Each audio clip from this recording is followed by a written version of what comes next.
El dominio del capitalismo como la mejor forma, o más bien la única, de organizar la producción y la distribución parece absoluto. No se ve en el horizonte ningún sistema capaz de desafiarlo, señala Branko Milanovic. ¿Qué tal? Bienvenidos. Esta es la tercera y la última parte de la serie que he preparado sobre la exposición de algunas de las ideas más importantes desarrolladas por Branko Milanovic en su libro Capitalismo nada más. En este juntaremos algunas de las afirmaciones principales desarrolladas en los capítulos cuarto y quinto del libro. Iniciaremos con la exposición de los siguientes 4 temas desarrollados en el primero de ellos: la migración del trabajo en la era de la globalización, la importancia de las cadenas globales de valor o suministros, el impacto de la globalización en el estado de bienestar y la relación entre la corrupción y la globalización. Para comprender la naturaleza de la migración en la globalización se debe partir de la idea de la prima, o en su caso, penalización por ciudadanía, la cual, de acuerdo con Milanovic, es la diferencia sistemática en materia de renta entre personas que tienen una formación, una motivación y realizan el mismo esfuerzo pero son ciudadanos de distintos países. Es decir, se trata de la diferencia positiva de ingreso que se percibe por el trabajo realizado, por el solo hecho de ser ciudadano y residir en un país desarrollado. La prima de ciudadanía se debe atribuir al control de acceso a un determinado territorio del mundo.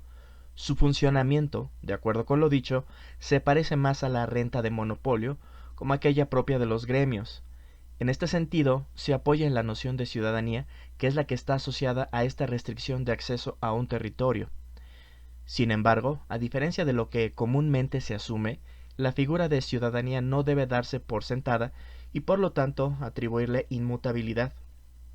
Al contrario, Milanovic nos recuerda que la ciudadanía es una figura jurídica y como tal es un concepto o construcción ideal en el sentido de que es creada por los seres humanos y por lo tanto puede ser sujeta a modificación a voluntad de acuerdo a los intereses y necesidades del momento. De hecho, actualmente se puede apreciar una tendencia al desenraizamiento de los recursos empleados para mantener la prima de ciudadanía. Los recursos no son otra cosa que los beneficios sociales otorgados por el estado de bienestar, de que la ciudadanía pueda ser y deba ser tratada como un patrimonio económico. Por lo tanto, en la globalización, la ciudadanía se ha vuelto un activo susceptible de ser negociable legalmente, esto es, se trata de un bien comercializable debido a 2 razones. Primero, porque puede ser objeto de transacción, y segundo, porque pueden crearse diferentes categorías de ciudadanía. Una consecuencia de esta situación es la concepción de la idea de subciudadanía, para la cual, no obstante, ya existen varios antecedentes en la práctica, como es el caso de Estados Unidos, con la figura de la residencia, o la de Alemania en el caso de los hijos de no alemanes, o el de los árabes que viven en Israel. Precisamente la noción de restringida de ciudadanía está asociada a la dificultad que enfrenta la migración de las personas. Sin embargo, esta situación debiera cambiar para ajustarse por completo a la lógica económica de la globalización. Dicho de otra forma, se trata de una ilógica económica el impedir la movilidad de los trabajadores. Por migración debemos entender el movimiento de un factor de producción, en este caso el trabajo, cuando la globalización tiene lugar en condiciones de desigualdad de renta media entre los países. Para atender esta situación, en principio, solo se presentan 2 planteamientos posibles, de los cuales solo uno funciona inmediatamente: hacer que los países estén menos globalizados, elevar barreras a la circulación de capital y trabajadores. Sin embargo, esta alternativa presenta varias dificultades. La primera de ellas, la enorme dificultad de revertir el proceso de globalización en el cual nos encontramos actualmente. El segundo sería la reducción de rentas a escala global que se presentarían como consecuencia de este movimiento, incluyendo los países mismos que se retiraran. El fundamento de la restricción a la migración reside en gran medida en la creencia de que el capital y el trabajo son fundamentalmente distintos, en el sentido de que la movilidad del primero y su ingreso a un país diferente al de su origen no impacta negativamente a estas sociedades, mientras que la movilidad de los trabajadores, en la forma de inmigrantes, sí lo hace. Ante esta situación que parece irresoluble políticamente, no obstante su ilógica económica, es que Branko Milanovic propone un planteamiento alternativo, de acuerdo con el cual es más probable que la población nativa acepte a los inmigrantes cuanto menos probable sea que estos se queden de manera permanente en el país y aprovechen todos los beneficios asociados a la ciudadanía. Este planteamiento se basa en el presupuesto de que parece razonable pensar que hay una especie de curva de demanda de inmigrantes en la que la demanda es menor cuando el costo es de estos en términos de derechos y de la prima de ciudadanía que pueden reclamar es mayor. De acuerdo con Milanovic, esta propuesta tendría las siguientes ventajas. Primero, permite cierta flexibilidad para elegir la estrategia migratoria adecuada, y segundo, también impide escoger la peor opción, que es la de cero inmigración. No se trata de una solución ideal, señala Milanovic, pero de lo que se trata es de alcanzar una opción realista y dentro de las limitaciones. Esto es una opción viable. Muchos se preguntarían por qué los inmigrantes aceptarían limitaciones a los derechos que se les otorgan. Nuestro autor, en el mismo tono realista, señala que en comparación con las desgracias económicas, políticas y de seguridad que estas personas viven en sus países de origen, la alternativa propuesta es una evidente mejora. Además, recordemos los casos señalados previamente en los que situaciones similares ya están en práctica y funcionan. Ahora bien, para que funcione esta alternativa, su flexibilidad debe estar en el número y derechos de los inmigrantes, pero no en la aplicación de la ley en la ejecución de esta política. De lo contrario, el esfuerzo sería en vano, por la poca credibilidad de su implementación y la facilidad de violarlo. Se apuntó en un inicio que las cadenas globales de valor o suministro son probablemente la innovación organizativa más importante de la globalización, las cuales el autor las define como una forma de organizar la producción de manera que las distintas fases de ésta se hallen localizadas en países diferentes.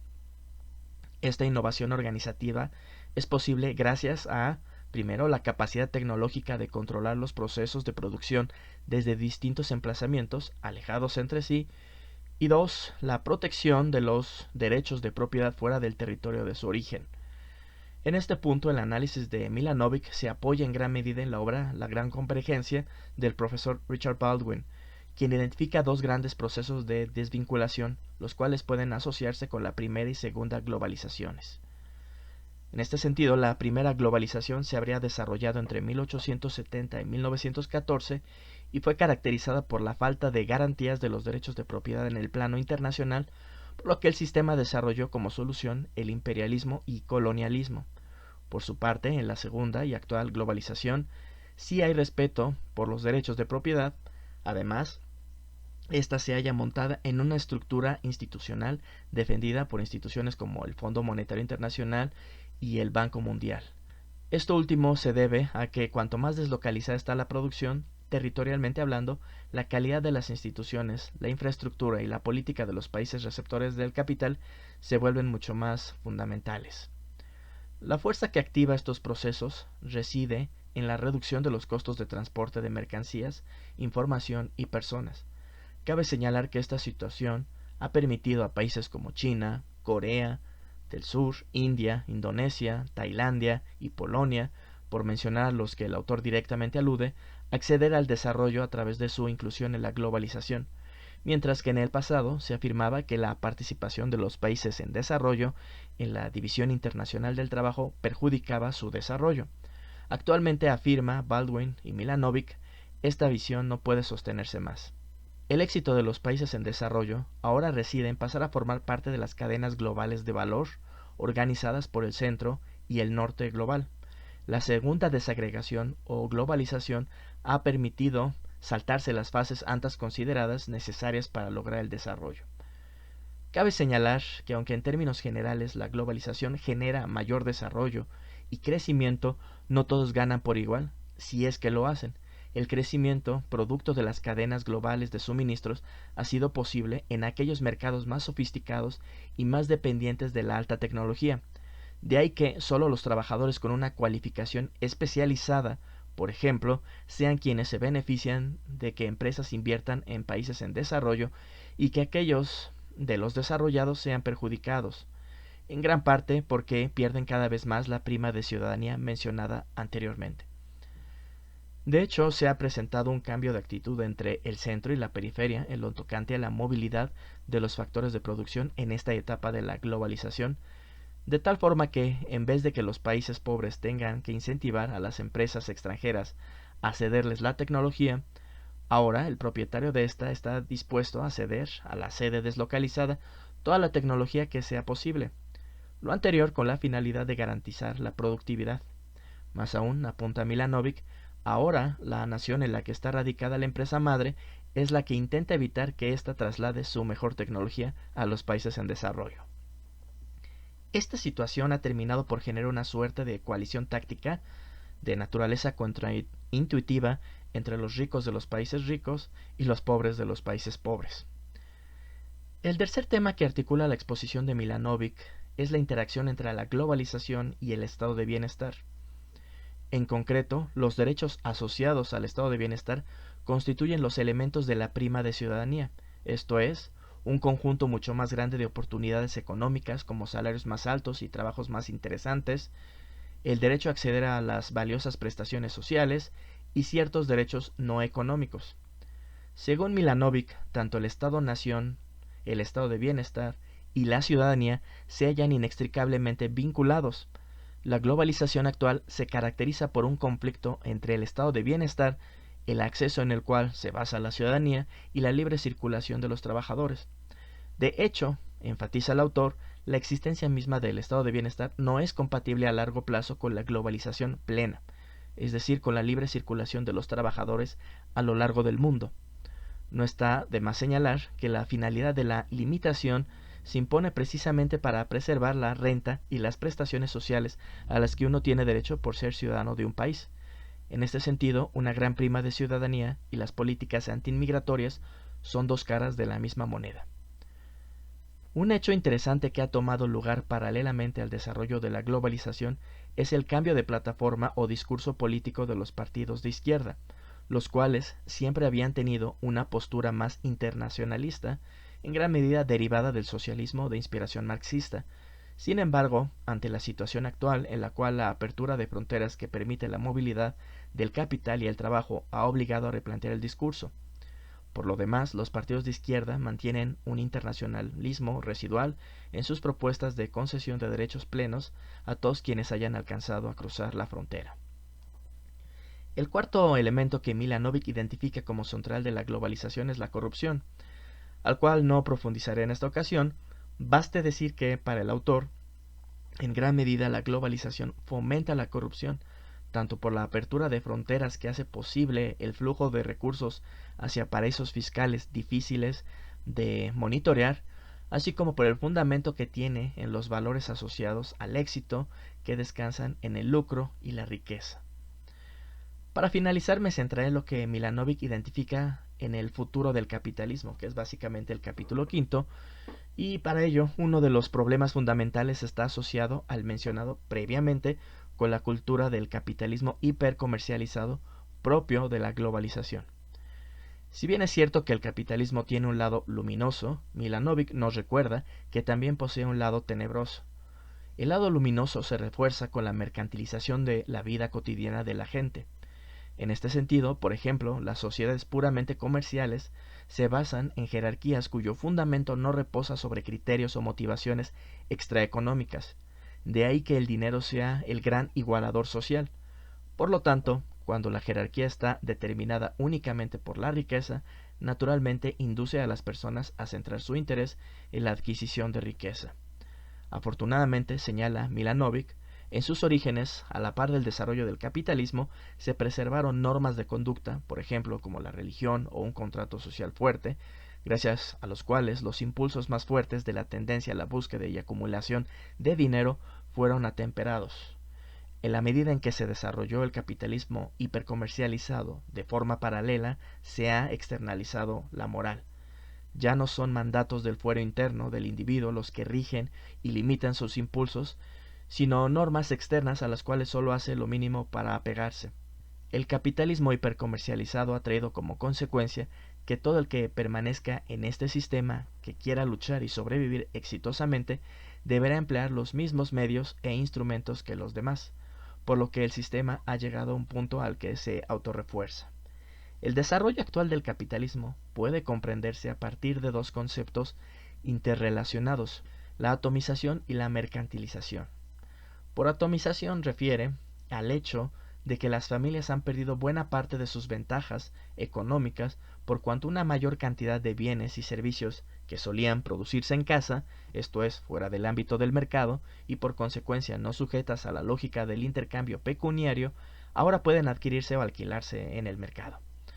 Por su parte, con la mercantilización, se permite al mundo exterior colarse en el hogar, no solo en los términos de servicios como la comida preparada en restaurantes llevada a domicilio, sino en la forma de la intromisión legal en la forma de control en los acuerdos prematrimoniales, las disputas sobre la patria potestad o relación entre cónyuges.